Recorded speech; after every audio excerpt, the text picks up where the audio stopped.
Oui, monsieur le maire, je ne reviendrai pas sur le détail et l'exposé de monsieur Cazot, notamment sur les difficultés que la ville rencontre avec le délégataire, et on le voit, on devrait être sur l'exercice 2024, on est sur l'exercice 2022, et vous venez de le dire, de manière très parcellaire. Je crois que nous avons eu ici à de nombreuses occasions de le rappeler, que les difficultés des Capucins ne se limitaient pas uniquement aux questions du délégataire.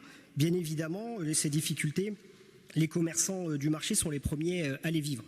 Mais il y a aussi un certain nombre de difficultés qui sont aussi vécues dans le quartier, et je crois qu'on peut le dire, on l'a déjà dit dans cet hémicycle, on patine globalement dans ce quartier, baisse de la fréquentation du marché, l'entretien, et vous l'avez dit, l'animation de la halle et de ses abords. On a des problèmes de propreté récurrents, d'ailleurs qui ne se limitent pas uniquement au marché, mais bien évidemment aussi aux abords, dans les rues avoisinantes.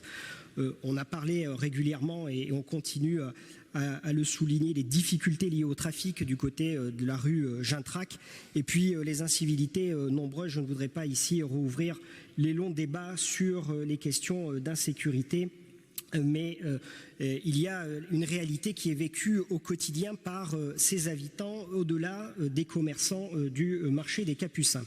Alors ce quartier, il doit être repris en main, et je crois qu'il y a eu une attention toute particulière pour qu'il reste à la fois le cœur vivant de notre ville, un lieu où les Bordelais et les Bordelaises aiment à se retrouver, notamment le week-end, un lieu recommandé pour les touristes, mais avant tout un lieu de vie apaisé pour ses habitants.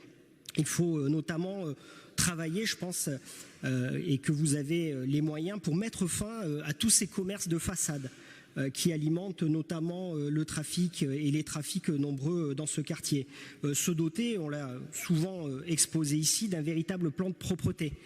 Et je crois que au-delà des Capucins, c'est toute la question du quartier Saint-Jean jusqu'à Saint-Michel qui se pose sur ces questions de propreté. Sur la présence policière, on en a parlé longuement tout à l'heure, mais aussi sur les questions de réaménagement des abords du quartier. Vous avez commencé, vous êtes allé au-delà de la place des Capucins à aménager, commencer à aménager cette place. Maintenant, il faut regarder la cohérence et l'aménagement plus global de ce quartier. Je crois qu'on a besoin d'une vraie stratégie pour ce quartier des Capucins, et je crois qu'il ne faut pas rester limité uniquement à la question du marché et des défaillances du délégataire. Merci.